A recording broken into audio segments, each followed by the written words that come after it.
Dans ma série d'introduction au prétérisme, j'ai eu l'occasion de te parler de la question de l'auteur de l'évangile de Jean, ainsi que des autres écrits joanniques et notamment l'Apocalypse. Aujourd'hui, j'aimerais te parler d'un livre qui traite, alors pas tout à fait de cette question, mais qui est justement en rapport. Ce livre s'intitule Qui est le disciple que Jésus aimait? Il vient d'être publié en 2019 par Joseph Lemintong, qui est en fait un frère dominicain du couvent où je réside. Comme son nom l'indique, le but de ce livre est d'examiner la question du disciple, de l'identité du disciple que Jésus aimait. Alors, même si cette question est régulièrement abordée, les monographies sur le sujet ne sont en fait pas si nombreuses.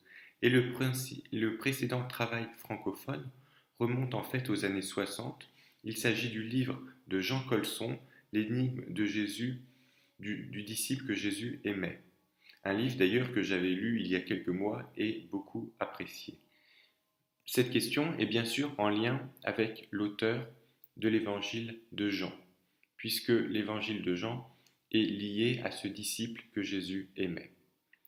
Pour répondre à cette question, Joseph va procéder en fait en 5 parties, 5 étapes, 5 parties de son livre. Dans la première partie, il va examiner les différents témoignages du 2e au 4e siècle qui évoquent l'auteur de l'évangile. Il s'agit à la fois des témoignages manuscrits, c'est-à-dire les papyri et les codices, où il y a le nom de l'auteur, mais aussi les témoignages des pères de l'Église. Dans la deuxième partie, il étudie les différents personnages des évangiles, notamment Jean l'apôtre, le fils de Zébédée, le disciple que Jésus aimait, les disciples anonymes, pour essayer de voir s'il peut s'agir de la même personne ou alors s'il s'agit de personnes différentes. Dans la troisième partie, il aborde la question de l'identification de ce disciple bien-aimé et il présente les différentes hypothèses qui ont pu être émises au cours de l'histoire. L'hypothèse qui est sans aucun doute dominante dans la tradition et qui remonte probablement au IIe siècle est celle qui identifie le disciple que Jésus aimait à l'apôtre Jean, qui serait aussi Jean l'évangéliste, l'auteur de l'évangile, et pourquoi pas aussi de l'Apocalypse et des Épîtres. Si cette hypothèse a avec elle le poids de la tradition, elle est en réalité loin d'être évidente. Il montre qu'aujourd'hui, la plupart des exégètes, des spécialistes qui travaillent sur ce sujet, ont plutôt tendance à l'abandonner.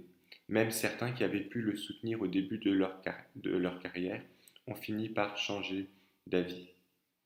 Mais ce qui est intéressant dans cet ouvrage, c'est qu'il présente aussi les autres hypothèses qu'il répartit en 3 grandes catégories.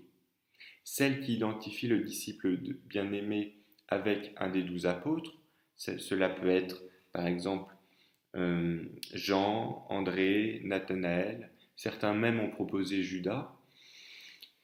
Ceux qui identifient le disciple bien-aimé à un disciple un disciple de Jésus mais qui n'est pas membre des 12 apôtres, on a proposé Lazare, Jean-Marc, le jeune homme riche, ou même certains qui pensent que c'est purement une figure symbolique. Toutefois, je ne vais pas trop casser le suspense, mais on peut dire que cette dernière hypothèse d'une figure purement symbolique est en général écartée par les exégètes actuels. Dans la quatrième partie, il s'intéresse plus précisément à cette figure du disciple que Jésus aimait et étudie 7 passages où il apparaît pour essayer de un peu mieux cerner sa personnalité et son rôle au sein de l'Évangile. Enfin, dans la 5e et dernière partie, il revient sur la question de l'auteur de l'Évangile et de la composition de celui-ci. Pour le frère Joseph, on peut distinguer 3 étapes principales. Tout d'abord, cet évangile repose sur le témoignage du disciple que Jésus aimait. Dans un deuxième temps, un autre auteur est intervenu pour compléter cet évangile, et c'est le rédacteur principal des chapitres 1 à 20. Enfin, un troisième et dernier intervenant, probablement un disciple, comme le second du disciple que Jésus aimait, est intervenu pour mettre en forme l'évangile tel que nous le connaissons actuellement, et c'est probablement lui l'auteur de la conclusion présente au chapitre 21. Ce livre me paraît très intéressant car il présente bien les principales données du sujet. Il est assez accessible et fait pour le grand public, et en même temps, il présente les différentes hypothèses qui ont pu exister, qui ont pu être présentées au cours de l'histoire et même plus récemment sur cette question. Par ailleurs, le frère Joseph est aussi très prudent dans ses conclusions. En particulier, il évite les hypothèses trop hasardeuses et il se limite à ce que l'on peut vraiment apprendre de l'Évangile lui-même. Et je partage entièrement cette prudence. Enfin, je terminerai en te recommandant ma vidéo sur l'auteur et la datation de l'Apocalypse. Même si ce n'est pas exactement le même sujet, comme je le disais en introduction, ce sont des questions qui se touchent. Si tu as une remarque, tu peux me laisser un commentaire. Si tu as une question, je t'invite plutôt à me contacter directement via mon blog ou ma page Facebook. Et moi, je te dis à bientôt pour une prochaine vidéo.